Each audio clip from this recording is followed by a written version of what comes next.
Hello, everyone. This is JPL, and today I am joined with. Jay here. Yes, and we are podcast naming brackets. No Christopher this week. Yes, so today we'll be doing our once again our monthly top five films, and today we'll be doing our top five films of the year 2002. Woo. What do you Yeah, think about this year? it's interesting. I mean, we'll talk a bit about it when we get into box office. I think we're starting to see bigger and more franchise movies. Still seeing some original movies. I could just do the top 10 right now since I'm talking I mean, obliquely. I gotta Yeah. introduce everything else. Yeah, I Okay. mean, Yeah. 2002 is a year where I think my little brain is starting to retain memory. And so Okay. I may Yeah. vaguely or vaguely not remember feelings of these things around. That's the best I can say. But yeah, if you don't know how these top five podcasts work, then we each have our top five, and then we go down the list starting from five, and we also include our least favorite of the year. Uh, but speaking of 2002, you were alluding to this earlier. Why don't you tell us about the box office of this year? Yeah. So in 2001, we saw the beginnings of three major franchises that would dominate the box office for the decade going forward. We also see that in this top 10 here we have Spider Man, of course, the Sam Raimi Spider Man. That's in the third spot here. And then we also have Ice Age, the first Ice Age movie, coming in at number 8.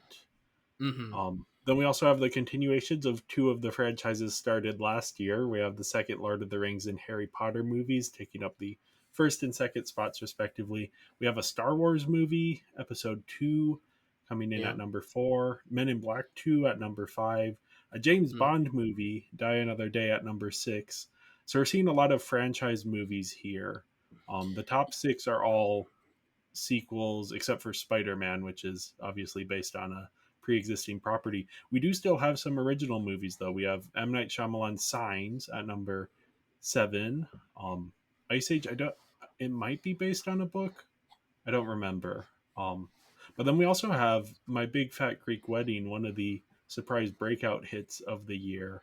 I believe it may have been beaten at the statistic, but for a while it was the highest grossing film ever to never reach number one at the US box office. So it just Okay. played for weeks and weeks and weeks and never hit one. It hit 2 and 3 and 4, but just kept making money. I believe Oppenheimer might have beat it. Yeah, beat it for weekends. It might have hit number one on a couple weekdays though. Um, Okay. and yeah, Oppenheimer. That's of course because Barbie was also playing at the same time. So Barbie was making just a little bit more than it and kept taking the number one spot. With My Big Fat Greek Wedding, I think that played for like 6 months and just kept making money. And then, yeah, rounding out the top 10, we have Tom Cruise and Steven Spielberg with Minority Report, Mm-hmm. one of their two major collaborations from this time period. Yeah. It's also interesting to think about this year in general, in that it's a very special effects heavy year, and also Yeah, quite a revolutionary year for special effects. In that, in our top films of this year, and the films we're discussing in this list, there's three films that were kind of fighting against each other with having a fully CGI character on screen on a lot of the times. You yeah. have Lord of the Rings with Gollum. You have Star Wars Episode 2 with their CGI Yoda. And then you have their love child in Harry Potter with Dobby. I never thought about the similarities, but they are there. Yes. And yeah, it is an interesting retrospect to see that three films with very similar, smaller CGI characters that kind of have similarities with each other in that respect. But yes. and that will eventually lead to so many characters being CGI completely. Yeah, So we were just either good talking and about bad. the yeah, we were just talking about the Knuckles TV show relevant to our other podcast. How it's kind of weird that that show stars a CG character. That's something that never would have happened in 2002, but now the technology has, of course, come far enough. But yeah, Yeah, anyway, oh, go ahead. I mean, thinking about in 2002, how would they do a CG Knuckle? They wouldn't. If this were Yeah, like a CW show, Knuckles would be like this teenage boy with like a red leather spiky hair. jacket, spiky hair, and then in like the final episode, we'll see like 10 to 30 seconds of him transform into a horribly CG echidna deep in shadow, and then Well, he no, that would be just Shadow the Hedgehog. yeah, I mean that too, but like completely blurry. You can't see what's going on. He does something cool, and then that's the end of the whole action scene that's built up to an entire season. So yes, that would fun times. I don't miss those Yeah. days, but they're kind of fun to look back on. Looking at you, Smallville. Oh boy. Anyway, why didn't Yeah. you tell us more about some best pictures and such? Yeah, sort of on the other side, the more artistically minded. The Best Picture nominees we have Chicago, which is the winner, Gangs of New York, The Hours, Lord of the Rings: The Two Towers, and The Pianist. The Palme d'Or winner is actually The Pianist, and then our Razzie for Worst Picture is Swept Away, which I was just thinking about. I had never heard of Swept Away prior to making this list here. And it's kind of weird because most of the Razzie Worst Picture winners from around this era are pretty well remembered. Like you have Battlefield Earth, next year you have Geely. Um, so this one kind of got away with not being nearly as remembered. I was reading reviews and it sounds like it's just a bad movie and not an interesting movie in the way that some of those other movies are. Okay, Had you heard I've of it before? I've never heard of it at all, so Okay. Yeah, stars Madonna, directed by Guy can't Ritchie. speak about it. Well, uh, if we have nothing else to say, why don't we get on Yeah. with our number five? Yeah, so my number 5 of the year is Danny Boyle's 28 Days Later. Have you seen this one, John? No, I've been meaning to watch it, but because of stupid rights issues, it is nowhere to stream legally, so I Yeah, can't seem to it is watch it at impossible all. to find, Also, but they're it not is making very much. DVDs anymore of this as well, so Yeah. you can't go to the store and look for it. Not that you can, because like there's nothing at the store anymore. My Target no longer has DVDs, which is a bummer. Yeah. Yeah, no, this is one of those weird ones that, yeah, as you were saying, because of rights issues, it's just kind of fallen between the cracks in terms of, yeah, it's not available on streaming. It's impossible to find DVD copies. You can find it online, but yeah, you need to be a little bit more resourceful about it. But yeah, this is. I was really surprised watching this a couple years ago.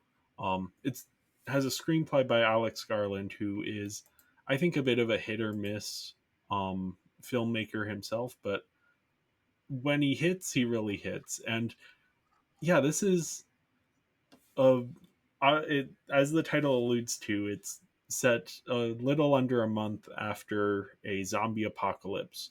We follow a group of survivors as they try to survive and make their way to a safe place. Um, it sounds like a pretty standard zombie story, and it is. What's special about it is that it is so well executed in every element that even though it feels like a very standard zombie movie, it just works really, really well. The emotional arcs, the character arcs are all really well considered. The filmmaking is exciting, intense.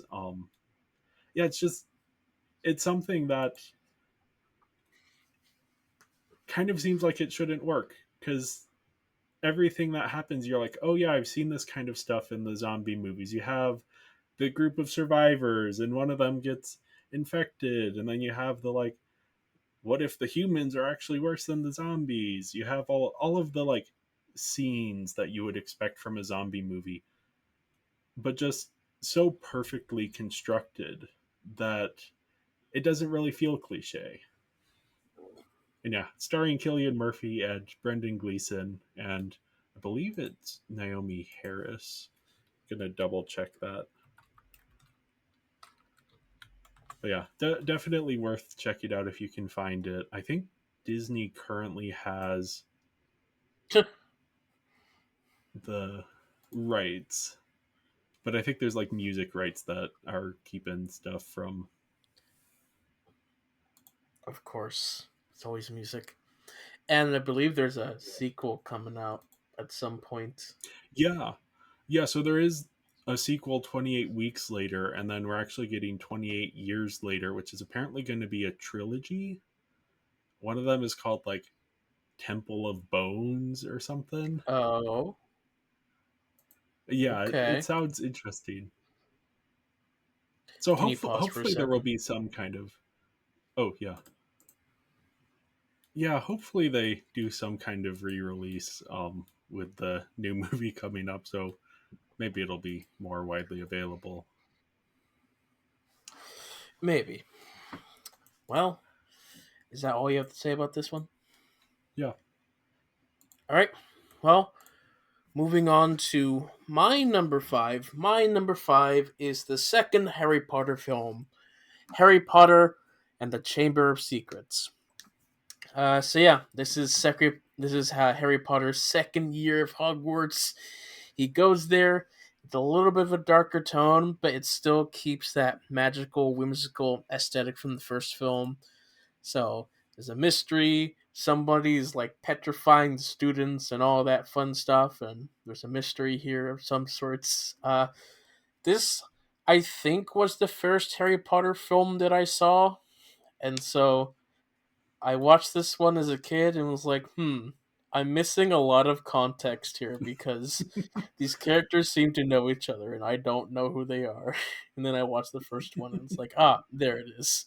So, yeah, this film. Yeah, I talked about my Harry Potter overall series thoughts on the last episode. Yeah, this is. I haven't seen this one in many, many years. I remember enjoying it fine. I think it's one of the longer movies in the It series. it is, yes. Um, yeah, I don't know. It's fun to exist in the world of Hogwarts. I think narratively, this is one of the less interesting stories, just in terms of like the character arcs and the stuff going on.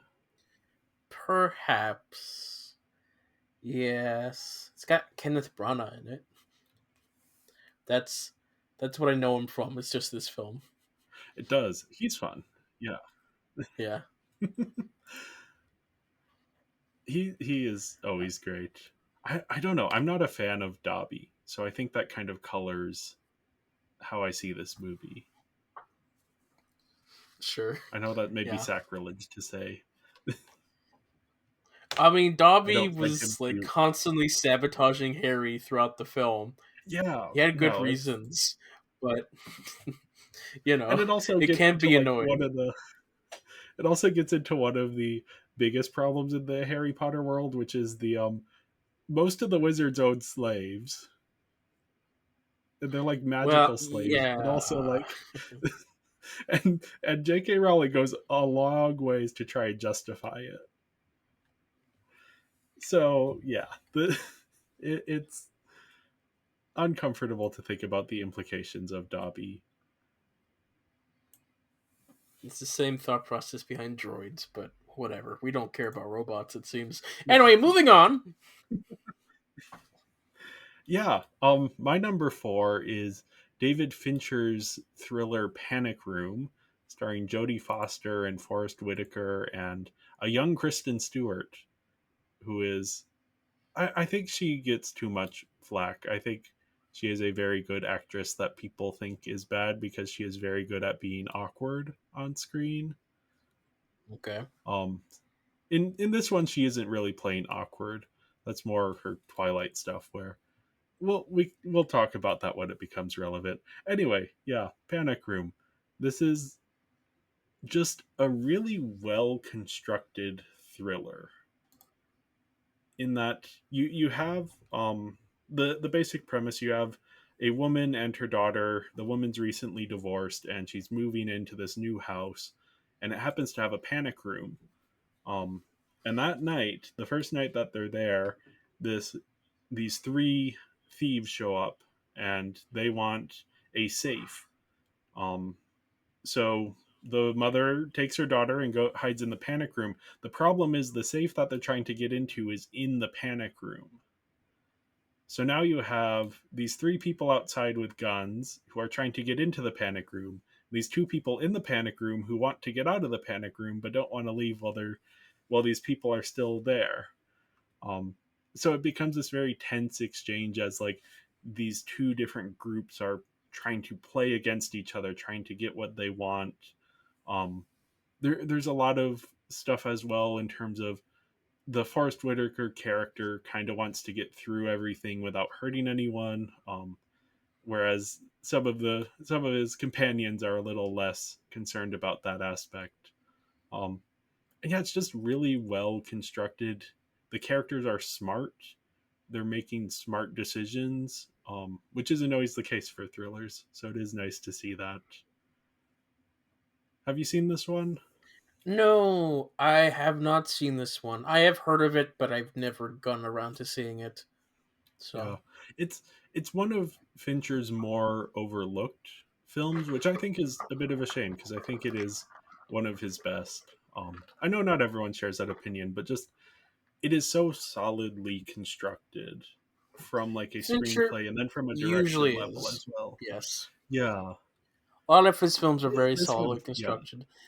It's just a lot of the subject matter that he chooses to do his films about are not the most easy to get into. So, yeah, and this one has the benefit of being a little bit shorter. Some of his films are pushing 3 hours. This one is, I think, 90 minutes. Let me look that up before I. Okay, no, this is almost 2 hours, but it really moves very quickly. Yeah, if you haven't seen it and you enjoy thrillers, I would highly recommend this one. It is a lot of fun. mhm. Lots of good. Well, Yeah. moving on to my number four, we have Lilo and Stitch. So, we've talked about this a couple times where in the past couple years I've been watching through the classic Disney animated films, and so the 2000s kind of represented like an experimental phase for Disney where they were like going away from the classic princess Renaissance tropes that they were doing and trying to do other stuff like steampunk with Atlantis and whatever they were doing with Treasure Planet. Here, they chose to go into a more modern setting in like Hawaii, and then you have aliens. Those things, you don't really think those things would work, but they actually work pretty well in this film. And I like this simple story of just found family choosing not to be an evil thing, and then just really good animation and character dynamics, and just how not Disney this is. I remember the marketing for this film where they would just play clips of like a Renaissance film, and then in the background, Stitch just comes in, breaks through, and just interacts with the characters. It was hilarious. And yeah, Stitch is obviously a very uh, toyetic character, very marketable, lots of designs, and so there's been like many sequels and TV spin-offs, and they're all quite fun and good. It's interesting to see how this one's been successful, and we're gonna get a live action remake. Yeah. soon, which at least this one it's in a modern time, so maybe they can do something with it. But I don't know. That CGI Stitch is certainly something. Yeah. Yeah. This is one that I hadn't seen until I think I finished watching it yesterday. And yeah, I was really surprised by how good the story is from just like a screenplay level in Hmm. terms of interesting character motivations.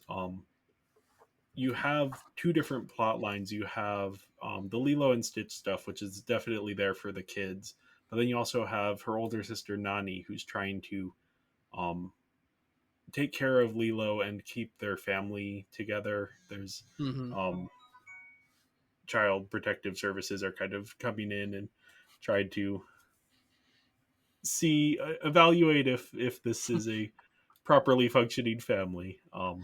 Interesting that And that yeah, child protective service guy happens to be like a Men in Black type person. yeah, no, that's my favorite reveal of the movie is at the end of the movie. It just Yes. works so well. But yeah, no, throughout it's like these two different stories that end up functioning really well together. Um, you have great animation. The setting, like setting this in Hawaii and representing that culture. Um, yeah, that's just really cool. That's not something we see a whole lot of, especially in Disney animation. Hmm. Um, they've done obviously Moana as well, which is more Polynesian culture. So yeah, that is I like all of those things. I will say I think the decision to let Stitch talk, specifically talk in English, is so bad. I I I don't feel that way, but okay. I It's think there is it's an interesting decision here when watching the Disney films in retrospect that I found really interesting is that our main characters are the alien, the blue alien. That's fine, but yeah, also a human child, like an actual child, yeah, instead of like your coming of age teenager. Here, it's a child. That shouldn't work, and yet it does work really well, and it's quite surprising how they're choosing to make these decisions, which typically only happen as like side characters in like cartoons, but having them be the central character and then actually work and not be very annoying yeah. is fascinating. Which yeah, that is. I think Stitch loses a certain cuteness when he starts talking. It's kind of like the problem. I don't know if they're already there yet because I haven't been keeping up. But the problem they're going to have in the Mandalorian when Grogu starts to talk Right. is immediately that character becomes. And part of this is I didn't grow up watching this movie, so I didn't realize that Stitch could talk. I thought he was just like an alien creature that made alien creature noises. That's pretty much what he is until like he has to really communicate something very important. Then he Yeah. starts speaking. Very Which yeah, to broken me that's English. just like that's a bridge too far for me. Having not grown up Okay. with it, I think if I had grown up knowing that that was how it worked, it wouldn't have stood out to me as much. I just assumed he never talked. So when he started talking, I'm like, what? What's going on? This doesn't know. This doesn't work. All right. Yeah, I Well, wonder. that's This is a tangent, but I wonder what they're going to do with Grogu once he starts talking. I kind of think they have to do a flash forward to get to him as a teenager. I don't know we'll ever quite get to that point where he's fully speaking in sentences. If they do anything, they'll probably just try and keep Grogu until he says like one word, a full on word, and because Yeah, they know that as soon as Grogu starts speaking, they're gonna have a problem, and so they're gonna yeah. try and just keep things as status quo as they can for Which as is why long as they it can. surprised me when Stitch started talking. And yeah, I think that's just different sensibilities that were making it then versus now, where I think Disney is very, very not that they weren't aware of things, but very, very aware of what marketing opportunities are there and how to maximize that potential. Mm-hmm. Yes. Well, shall we move on? Yeah. My number three, one that really surprised me. Did not go into this expecting to love it as much as I did. That's Todd Haynes' Far From Heaven. This stars Julianne Moore. She plays a housewife in. I should have looked this up. I believe it's the 1960s. And she finds herself at sort of in this, enveloped in this drama as, um, oh, just a second here. 1957. Okay, yeah. So she finds herself sort of at the center of this controversy when she starts spending time with her gardener, who is black, and sort of treating him as an equal, which 1950s US was not, especially suburban US, was not seen as kosher. And then she also discovers that her husband is cheating on her with men, um, and has to try and navigate that as well. And yeah, it's just such a well constructed. I think that's a theme with a lot of the films that I've chosen this year for my top five, is that they're just really well constructed. The solid screenplay, rock solid screenplay, really interesting character dynamics as we're getting into both her relationship with her husband, which is kind of falling apart, and you're seeing how his sort of having to repress this aspect of himself is leading to him becoming a bad person. Meanwhile, she's having this sort of flirtationship with this other guy who it's being treated as this major scandal. And yeah, you kind of, it doesn't offer the same respite from the bigotry that you would expect. Um, there's a moment in particular I remember where, this is minor spoilers for the movie, but Julianne Moore goes to a close friend of hers looking for comfort, and her friend treats her terribly because she has been seen out and about with this black man. That's not something you tend to see in these types of movies. Usually the sympathetic friend is more sympathetic, and yeah, it's a very honest portrayal, but also heightened in how it presents the drama. And you can probably see, if you're watching the video, the one of the images I've chosen, you have this deep blue lighting contrasting with her red dress, and you have all of these colors, and it's so good. It is heightened but still feels very real to the emotions and to the time period. um yeah, phenomenal performances. Obviously Julianne Moore probably should have won. If she didn't win, she might have won. I don't believe she did, though. Have you heard of this one? I have not heard of it, nor have I seen it, which is customary with me and your choices Would of be weird films. if you had seen it but hadn't heard of it. I mean, if I was deaf, that'd be the case. Yeah, yeah. Eh, Yep. Sorry for that. Anyway, moving on to my number three, and it's also going to be Christopher's number three. He's not part of this episode, but he did give us some clues. Anyway, so our number three apparently is the Sam Raimi Spider-Man 1. So, yeah, here, along with the X-Men films, but here is really where we start getting more into the modern superhero film genre. So here, it's colorful. You have like the goofy costume, comic accurate costume, quote unquote. You have like the over the top villain of the Green Goblin. He's wearing a kind of a Power Rangers outfit, but I love it. I love all of it. I love Sam Raimi's style. His style just works really well for the comic book world and for this. This is this trilogy is my favorite version of Spider-Man because it came out at like the last period of time where you could really do Spider-Man in his timeless comic book ways. Because after this point, you start getting into social media and in the internet, something that didn't really exist in the 1960s and such. So here was really where they still had newspapers. Not everybody had like cell phones on their cameras, and so people Spider-Man just couldn't just get away with not wearing his mask. So it's fun.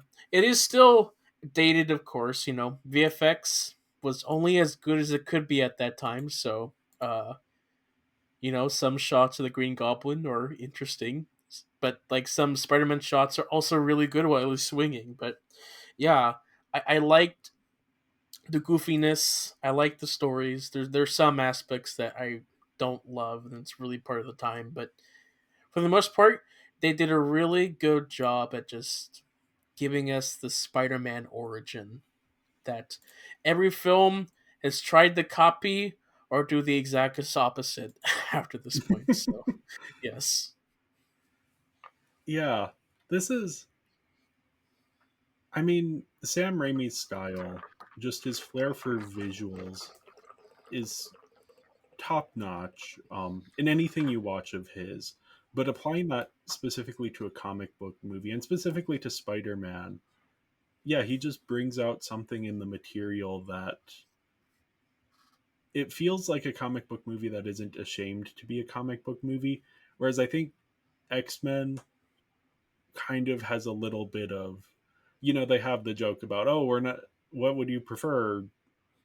Yellow costumes, bright yellow costumes? Yeah.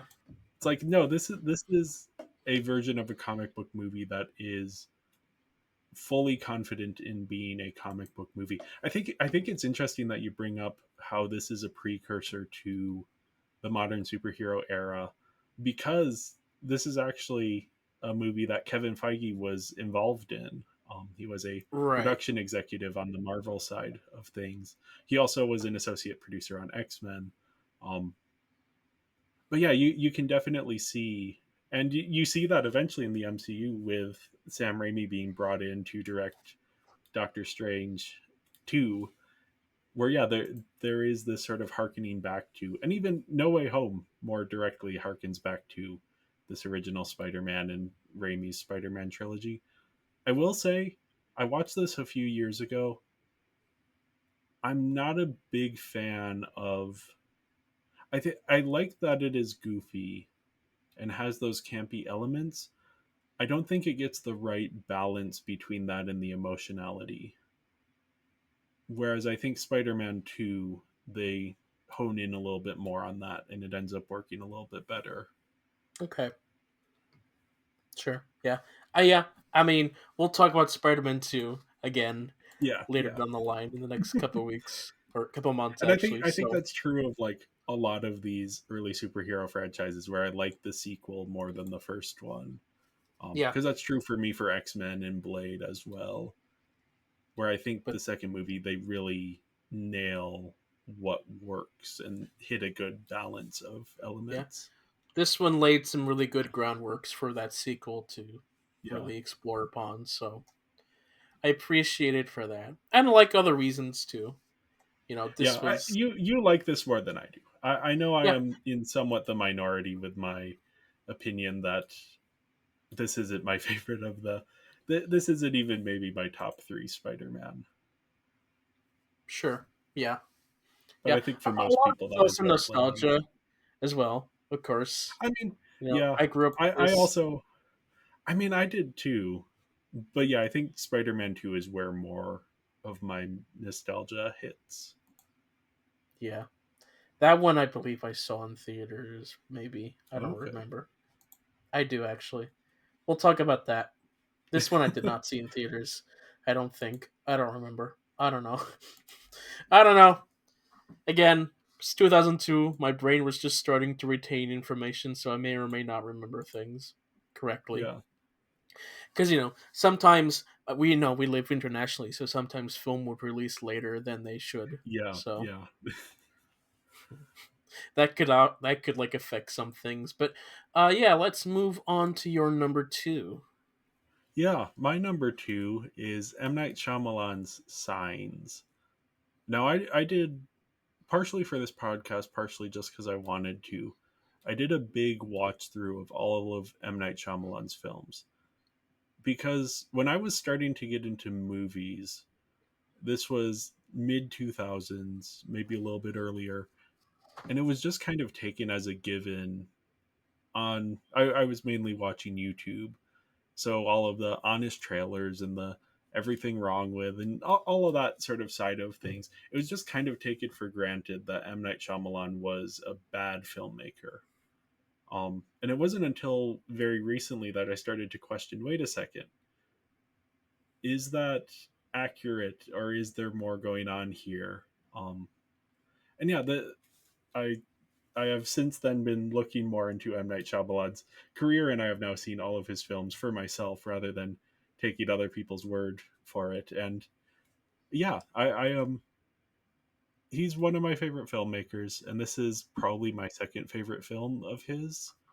Um, this one follows Mel Gibson, who is a former priest who has is now on a farm. His wife passed away, and he has two young kids. And then crop circles start appearing in the crops, and there's signs of an alien invasion going on. But it's also just this really well made character drama as we're watching this family and their relationships with each other and all of this kind of stuff. What I love about M. Night Shyamalan as a filmmaker is how good he is at taking big ideas, so like alien invasion, and focusing in on what is happening to this one group of characters. Um, what is their place within this story? How do they fit into the wider narrative? Um, and yeah, this is. I mean, it's just so well made. It's incredibly tense. It's incredibly emotional. There's some really great acting in here from Mel Gibson, who I think I've said on this series before, terrible person in real life, phenomenal actor. He has some line readings in here that are just hilarious, but then he also has sort of an iconic breakdown scene where he is crying and sobbing while trying to eat a dinner. And it's yeah, it just works so well. I love this film. It's great. If you haven't seen it, go check it out.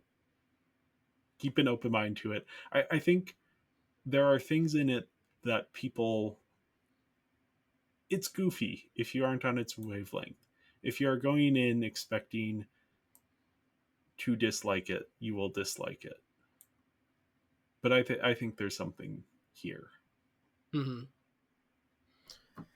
It's been a while since I've seen this film. I know I've told you this story a couple times, but there was this time where we were like on a vacation or something at a hotel, and at this hotel, we I guess whatever was on TV was some sort of like alien invasion marathon or something, and so I don't know. There was a double feature with this film and then Mars Attacks, Oh, okay. and those were films that traumatized the heck out of me as a kid, which I guess I have like xenophobia towards extraterrestrials.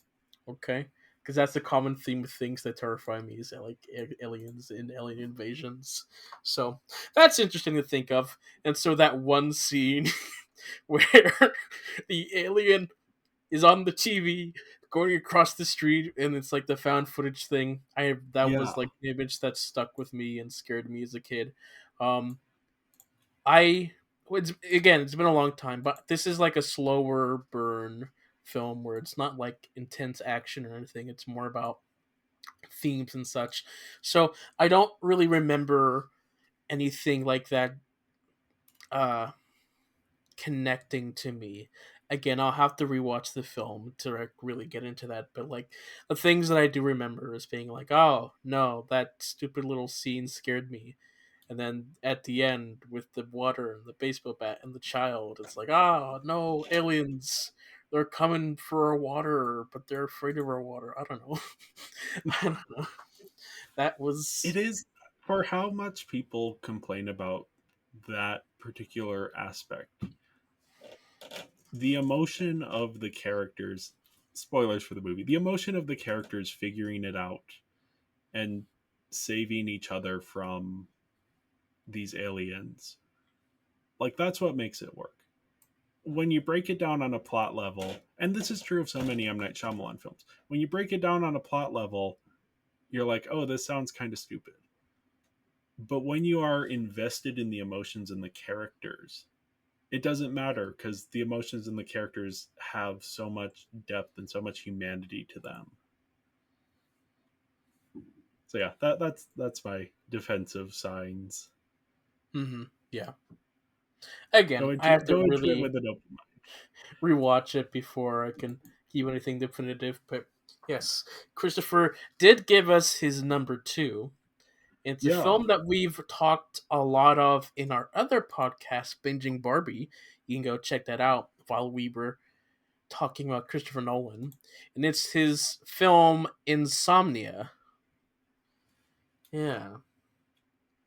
yeah. This is his sort of his first studio film, which is kind of interesting, and it's kind of the thing that got him Batman more so than even Memento, even though Mm-hmm. Memento was sort of a breakout success within indie circles. This is where Nolan proved that he could just be a steady hire, someone who comes in, it's a pre-existing script, um, solid cast, and he makes a good movie out of it. I'm not the biggest fan of this. I don't dislike it. I think it is hard to Right. dislike it because it is very well executed. I just don't find it the most compelling, but I Especially do compared to see, like his other filmology. It's yeah, it's towards the bottom of like my favorite things to watch from him. So again, you can check out that podcast episode for like yeah. more in-depth thoughts and And critiques. and But to be fair too, because I think since Christopher has this on this list, we should mention positively it is a very well made film, and I do see why some people have it as their favorite Nolan because you have interesting character dynamics. You have Al Pacino's character and what he goes through in his sort of moral state is mhm. a very interesting thing to dig into. And yeah, Robin Williams gives a very good non-comedic performance, I which love the choice to have this family-friendly uh, person that you typically think of Robin Williams as like this serial killer. And it's so interesting to have that yeah. casting involved. So yeah, that's what Also, I got they to they say about filmed this that. in Canada, and it looks gorgeous. Like the landscapes, the backdrops, everything looks phenomenal. Yeah. So yeah, Well, moving on to my number two, we have Star Wars Episode Two: Attack of the Clones. Of course, I mean, of course, Star Wars. I love Star Wars. I grew up watching Star Wars, and so this was one of the films that I grew up watching. So yeah, of that original trilogy, sorry, of that prequel trilogy, in the 2000s, this is probably my least favorite of it. But I like a lot of what's done here. And of course, I love the broad strokes of this film. If I look too closely, finally, it's like not the best made. You see, the romance is is a thing that exists I in this hate film. sand. It's every. I It's don't like coarse and rough and sand. irritating. It's Not like everywhere. here. Here Not it's like you. soft and smooth. Yes, a lot of fun The quotes, but misheard line that I didn't realize was misheard until recently. Anyway, yeah, yes.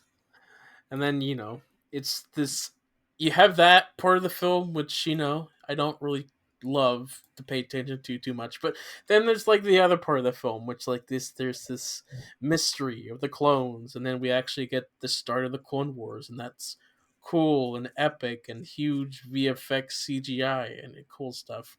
A lot of it hasn't aged the best, but I love the imagination behind it. And so, again, broad strokes, I love it. Finely tuned, it's got some problems. Um, yeah, so normally like Star Wars would be my number one, but because of like our actual number ones in recent years has grown for me, and also, in recent years the love of Star Wars has just been kind of tarnished by all the overall negativity of recent years. But yeah, I still appreciate the importance it is to me. So yeah. Yeah. I am notably not a prequel defender. I have a certain amount of nostalgia for the prequels, but I don't buy into the narrative that they're secretly good. They're not good. They're bad. I agree that the broad strokes are very interesting, but yeah, on a scene by scene, even just like character arc basis, there's just so much that doesn't work.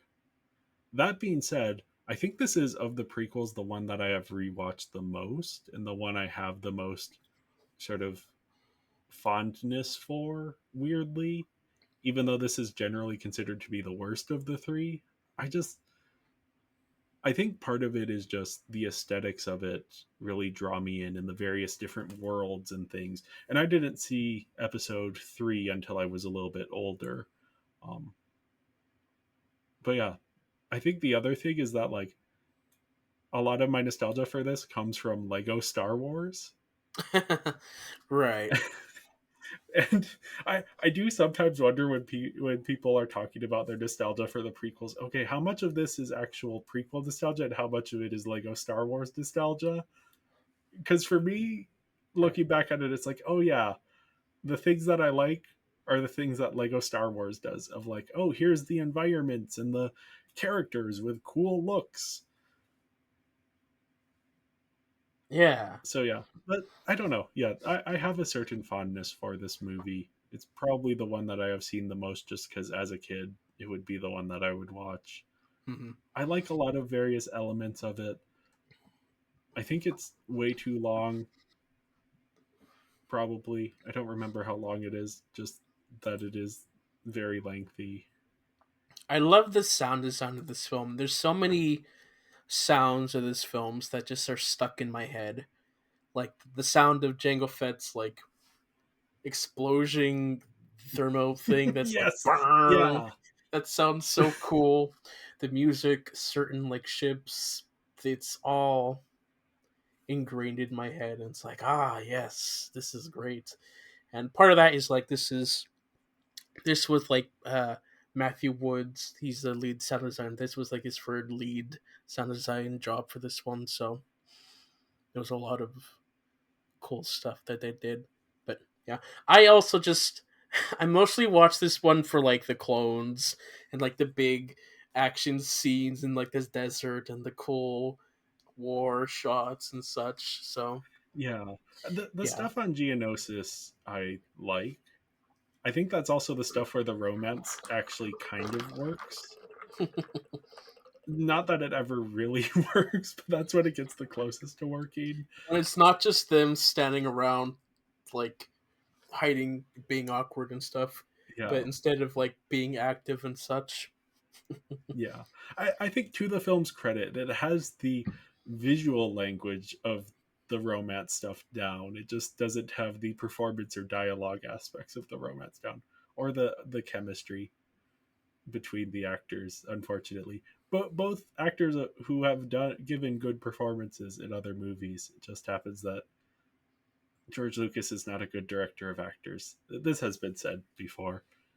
Yeah, I mean, he's a great pioneer of pushing technology to things that we didn't think of. He's a good Imagineer. Like Yeah.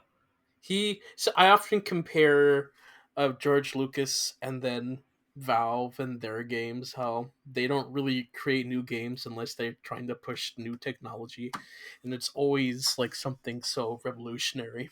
But yes. Anyway, why don't we go into some of our honorable mentions? Yeah. So my list I have Infernal Affairs. This is, have you seen The Departed, the Martin Scorsese film? I have. So this is the original Hong Kong movie that is actually based on.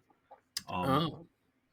and it's such a good idea of like you have the criminal organization and you have the police and they've each sent a mole into the other organization. Now they're like trying to suss each other out. It's just such a good idea for a story.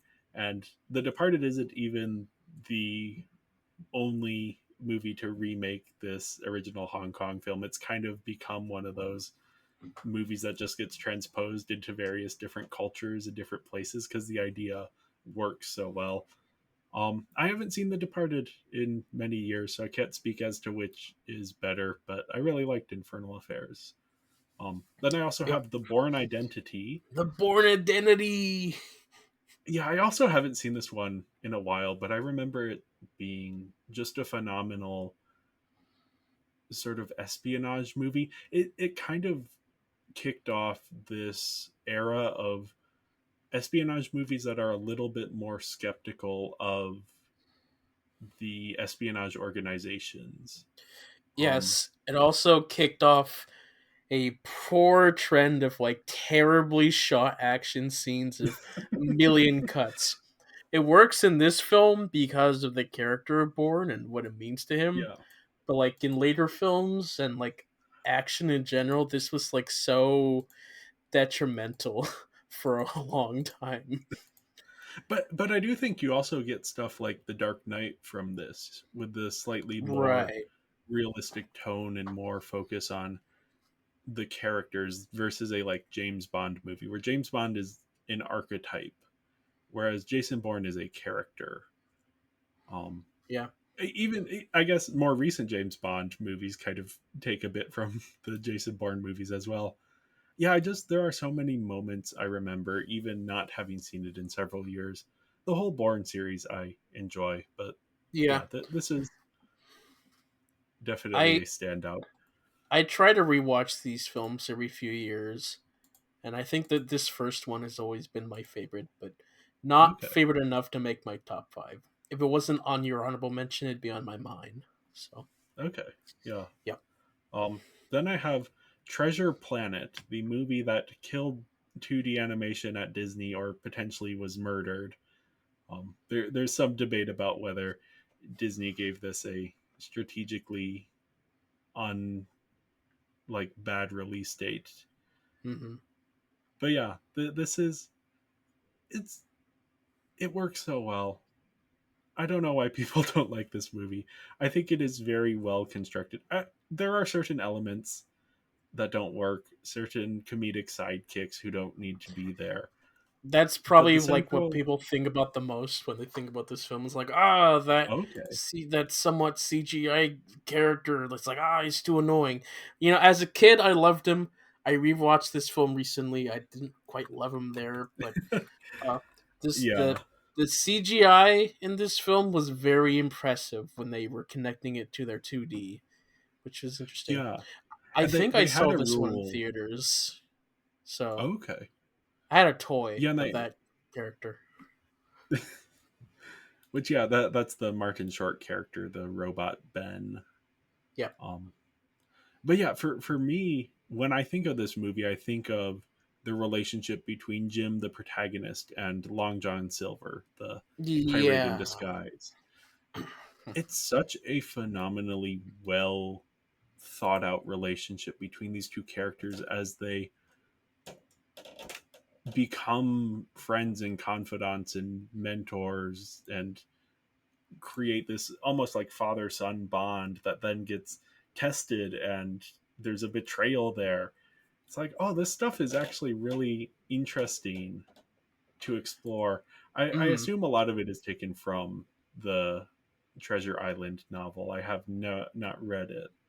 Um, but yeah, and it's so well integrated, and I love the animation here. I The also love characters like are the well, aesthetic of the world itself of like, ah, yeah, these sailing ships but in space. Like, I really wish, like, no matter if like the film failed or not, I really wish they explored more of this world itself in like Yeah. a Disney TV cartoon or something. Disney Channel cartoon.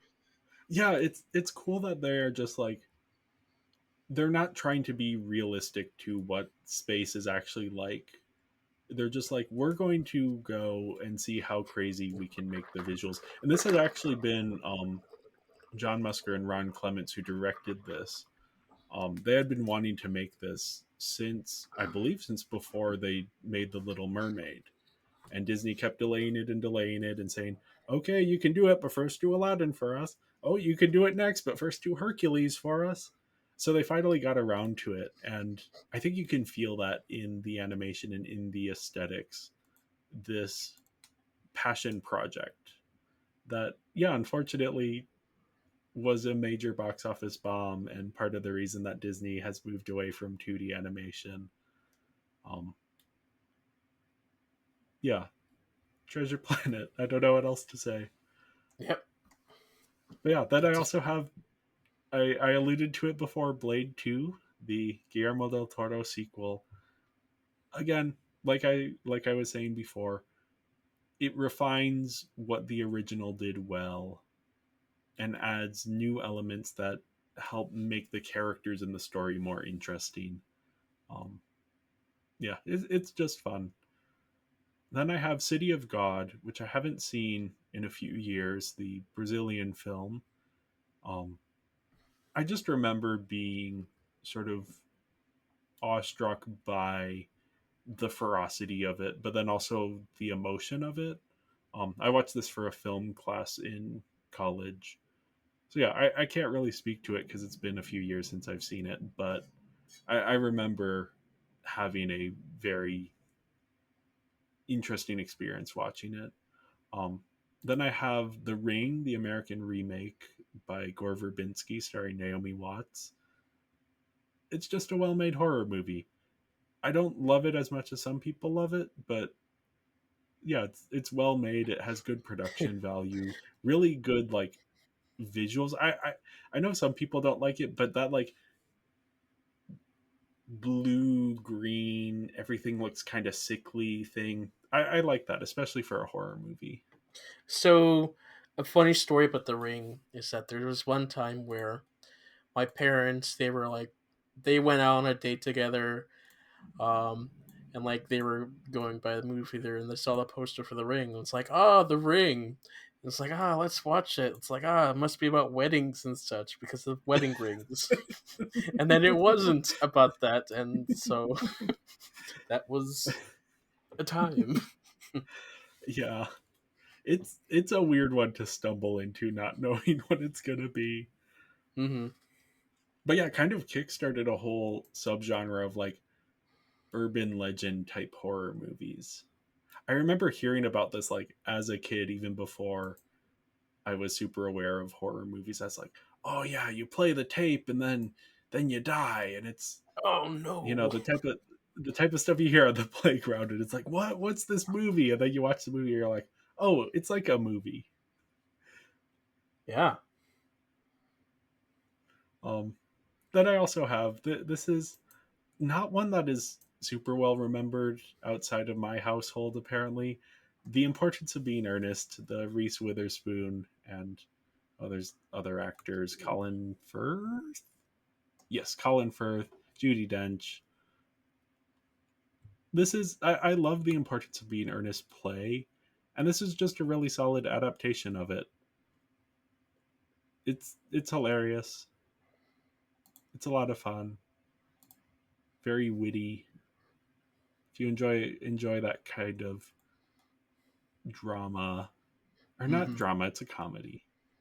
Have you seen this one? Did we ever make you watch it? I think I watched the older version of this film or Okay. this story. Yeah. I mean, yeah, there's been several adaptations. I can't speak to the other ones because this is the one that we had on DVD. Mm-hmm. And then speaking of adaptations, I have the who directed this? I believe it's Spike Jones directed it, but it's written by Charlie Kaufman. Adaptation. Have you heard of this one?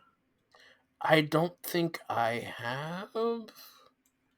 So it's an adaptation of a book about a man who does stuff with orchids, but it is also a movie that is about Charlie Kaufman, the screenwriter, adapting a book about a man who does stuff with orchids. Okay. In that Charlie Kaufman way of being very meta and like trying to figure out how do you make a movie about flowers while telling you that he is making a movie about flowers. It's weird. He has himself as a character. He is the main character of the movie, and then he also writes a fictional twin brother for himself. And there's some great stuff with that. Nick Cage plays both the characters, and it is a phenomenal dual performance. Hilarious, very like self-effacing. It's just a weird movie, and it's fun to watch because it is very weird. Meryl Streep is in it, and in a role that's like very odd. And then Chris Cooper is almost unrecognizable here. Yeah, All worth right. checking out. Well, moving on to my honorable mentions. Let's start with Catch Me If You Can, a Spielberg film with Leonardo DiCaprio and Tom Hanks.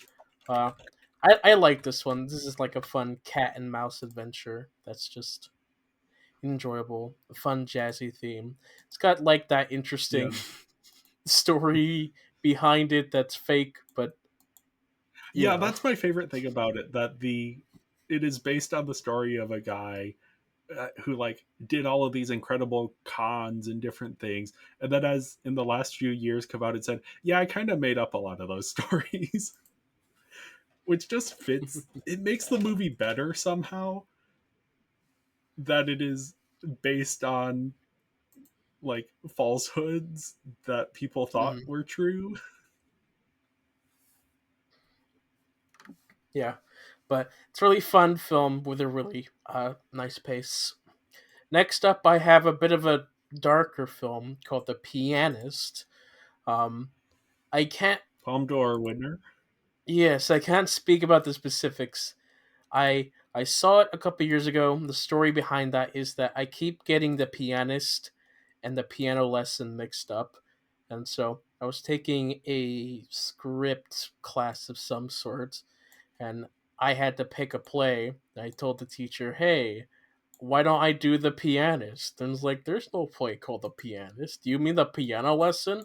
It's like, "Oh, right." And so then I looked up The Pianist and was like, "Oh yeah, that's a film. I'm gonna watch that because I like these type of historical things and these emotional journeys." And so yeah, it's well executed, well filmed, well performed. Um, yeah, you watched this one recently. Yeah, this is an interesting. It's a Holocaust narrative that is not about concentration camps. It takes place entirely within the city of Warsaw and the Warsaw Ghetto, and following this very accomplished pianist who is Jewish and who is experiencing all of sort of these horrors around him. And yeah, it does a really good job of just capturing what life was like in the city in the day to day as things are going bad. And you kind of see, because that's always a question I think people have about the Holocaust is like, well, why didn't people just leave? And in this, you're seeing the thought processes that led people to stay and how that ended up being a very horrible situation for them. Um, I do also want to acknowledge that this is directed by Roman Polanski, who is not a good person. You can read up on that if you want. And at this point in time, this was already well known, and there's a lot of controversy around this. It won Best Director at the Academy Awards, and that's often cited as a bad decision on their part, not for lack of talent and artistry, but because of some of the moral stuff behind the scenes. Not of this film specifically, but of Polanski's life. So yeah, it is a very well made film that was also, yeah, there's it displays an empathy and a humanity that its director maybe doesn't display in his personal life. Well, to contrast that, we have Ice Age. Um, yes, the animated film about the Ice Age. So we got the woolly mammoth, the saber tooth, the thing that Sid the sloth Sloth, is. giant Yeah, sloth. yeah, and then that squirrel. Yeah. It's been it's been a really long time since I've seen this film, so it's really only here out of obligation. But I remember finding the squirrel funny because the squirrel was funny and just trying to do stuff with his acorns and such. And then Sid had a funny voice. Is it John This one, Leguizamo who plays Sid? I don't know, but like this one, this first one has like an actual emotional plot about grief and whatever and found family or whatever. I don't remember. Oh, It's been like, you're saying that Ice Age Collision Course doesn't have those things? I don't know. I oh, haven't seen it. Maybe it does. I mean, they're all about family of some sort. So Is Collision Course the one with the dinosaurs, or is no, that a no, different? I don't.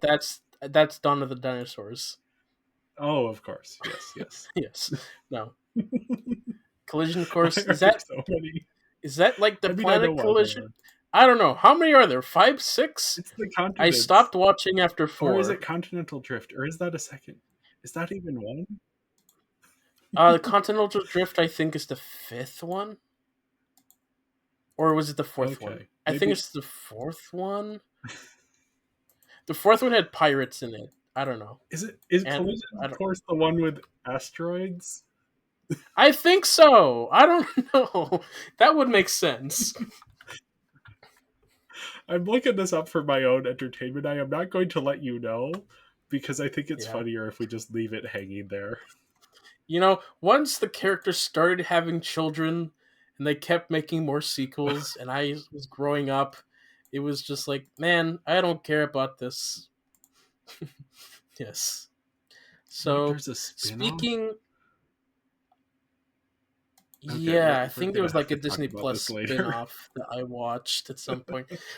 Oh, so now that we're since we were recording this, I've noticed something about the year 2002.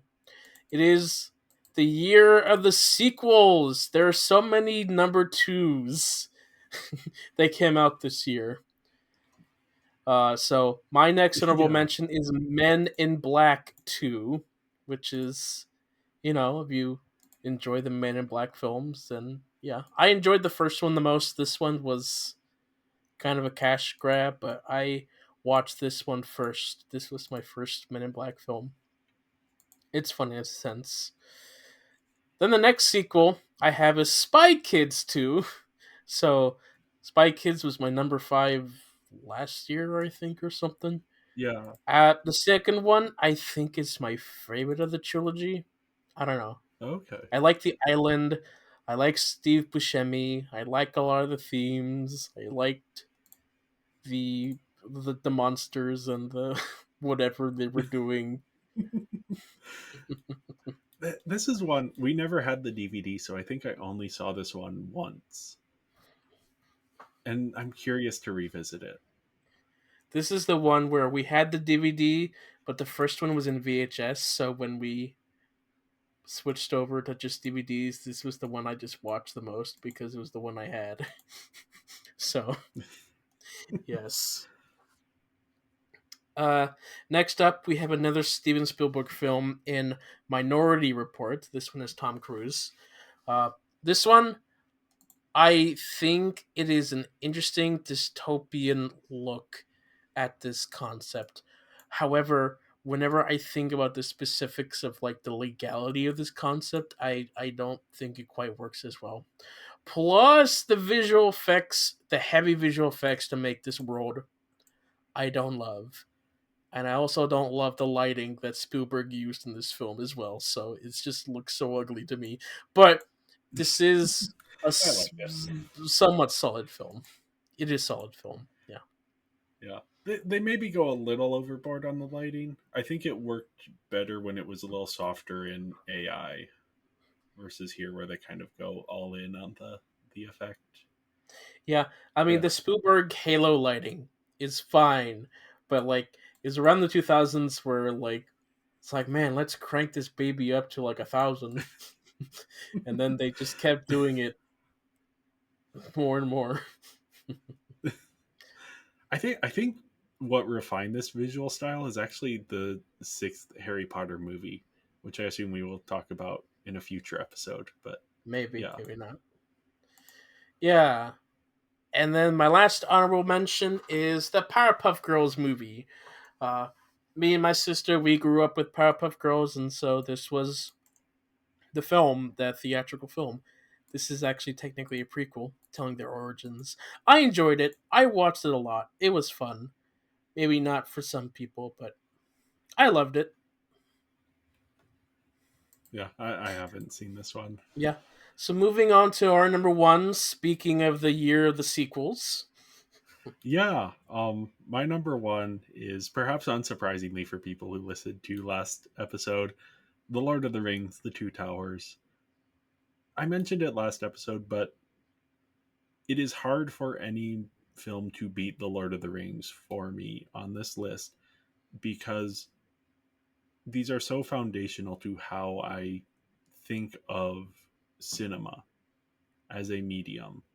I grew up with the making of books that my parents had, just kind of flipping through them, imagining what is this. I specifically remember, relevant to this one, seeing a picture of the Orthanc model that they had built, and then the flooding of it, and wondering what's going on here. What are they doing with this? And then yeah, sitting down, reading the books with my dad, um, and then watching the movies and having this experience of everything coming to life. And yeah, these are just phenomenal adaptations of a series that I think this was the only time you could have made The Lord of the Rings this way.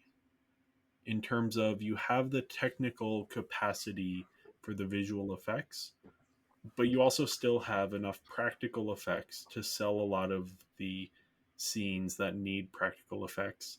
Some of the CGI, especially in this one, with like the Ents, doesn't look quite as good anymore.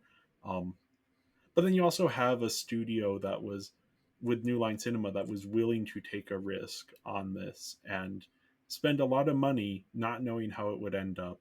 Um, of course, by this point, the Fellowship of the Ring was a huge success.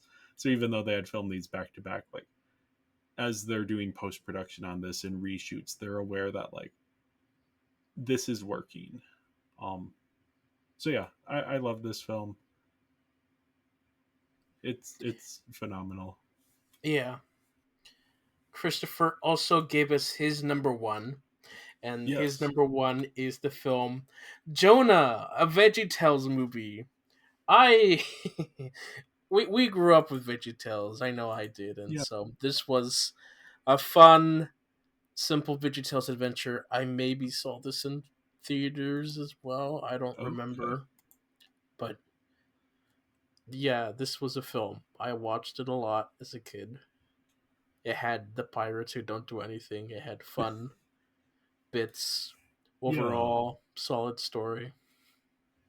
I remember the visuals of this one very distinctly, and like the shape of the whale, or like the early stuff when it's they're in this like, I don't even know what it is anymore, but this like recreational center that the van that they're in has broken down or something, Yeah, and they're something like spending that. time there.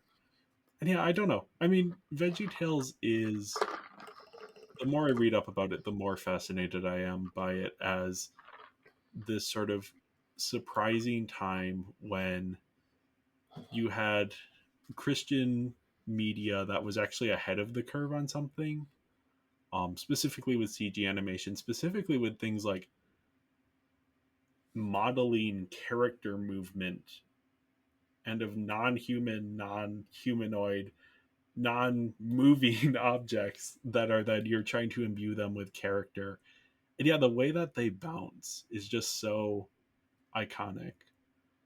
Um, so yeah, it's a fascinating thing. This is kind of Fortunate as well. It's the film that bankrupt the studio. yeah, that got big ideas. Yeah, they were hoping to that it would be a major success that would help bring them out of financial trouble, but it was quite the opposite, unfortunately. Yeah, yeah, I have fond memories of this movie. I have not seen it in many years, though. Yeah, me neither. But I still have fun memories as well. But yeah. Moving on to my number one, we return to The Lord of the Rings, The Two Towers. Yeah. As a kid, I think this one was my favorite as a kid. It's the one I rewatched the most because the Battle of Helm's Deep was really cool. And Yeah, Gollum was a really fun character. The Ents, they were there. They threw rocks at Isengard. um, so yeah, really, really fun times. More action, more epicness to the adventure. I remember the toys when this came out. I had cousins and grandparents that had the toys. They still have the toys in mint condition, hanging up on the walls, and I keep looking at that. And it's like, man, I want that toy, but no, never got it. But yes, yeah. I mean, you pretty much said it. Like this is we said this before. These are really solid films, really well made. This is the film that sparked the horse romance for Aragorn in yeah. our watch through. This one also had like a lot of like surprising moments in the extended cut. It's like, whoa, Aragorn is how old? Whoa, these scenes. It's like, man, these are pretty crazy scenes. Why were they cut for the film? Yeah. Also, I the mean, the ends length. the ends extended is long and slow. Yeah, So yeah. I think this one has. I guess maybe it doesn't have the most pacing issues. I don't know that any of them have pacing issues because they're all epics, and so they're slow at times, but that's intentional. Um, yeah, there's nothing quite like these films in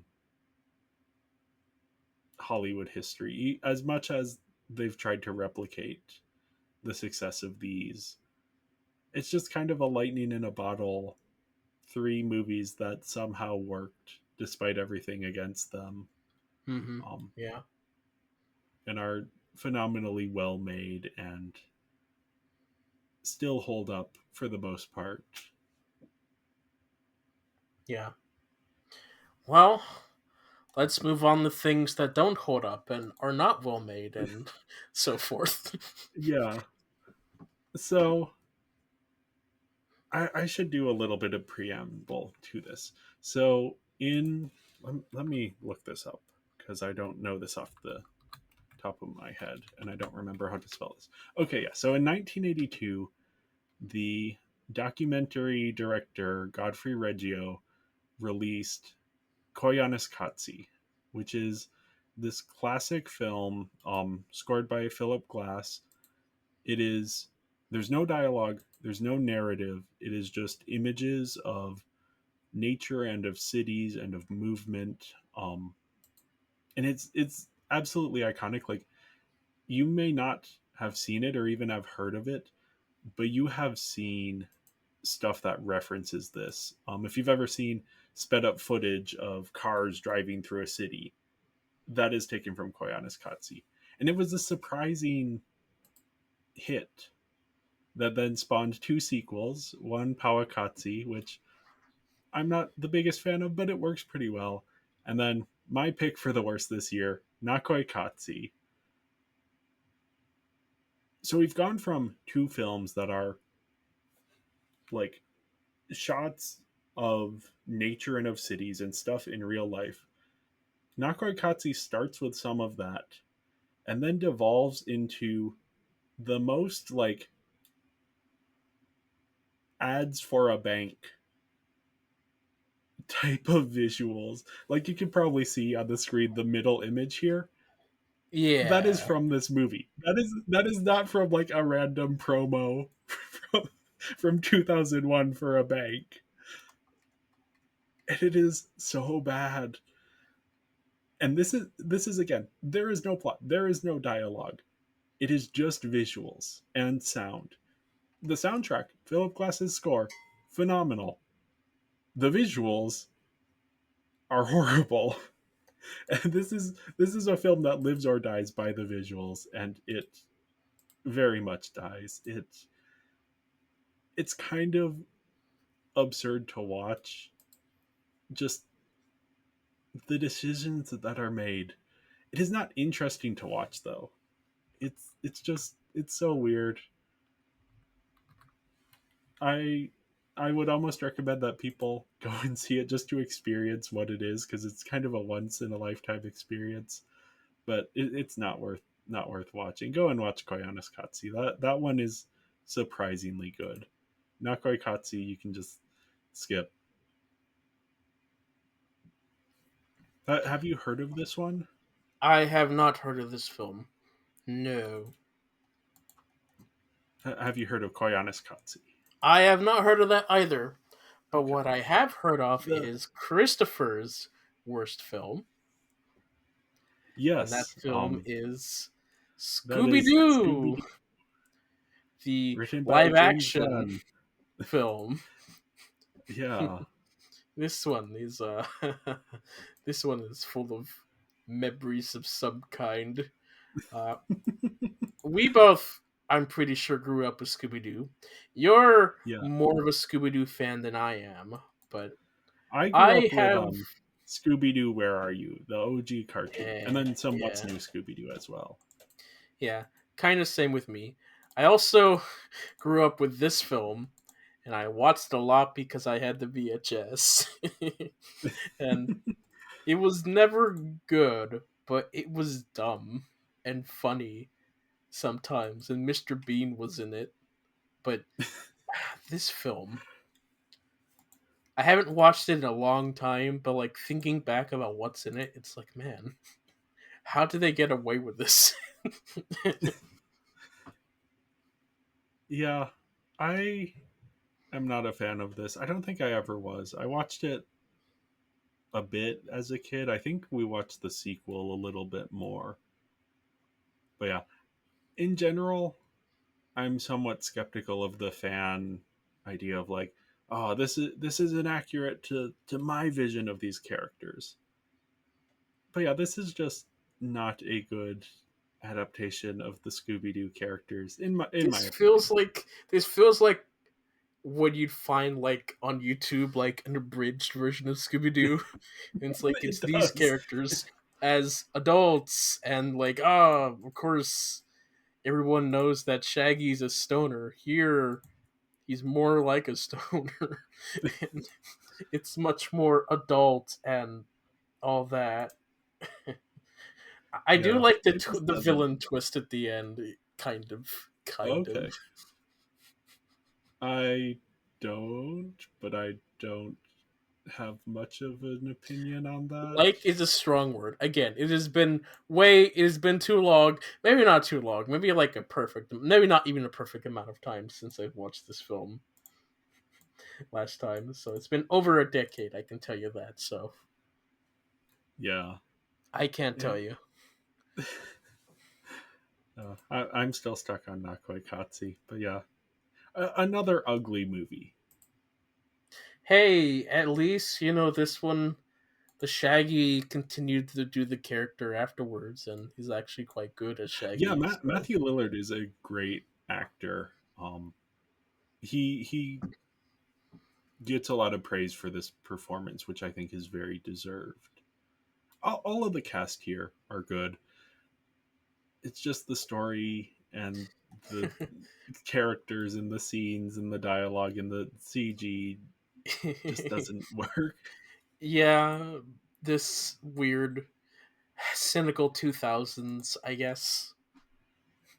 Yeah. Yeah. Whatever they're I've doing. kind of,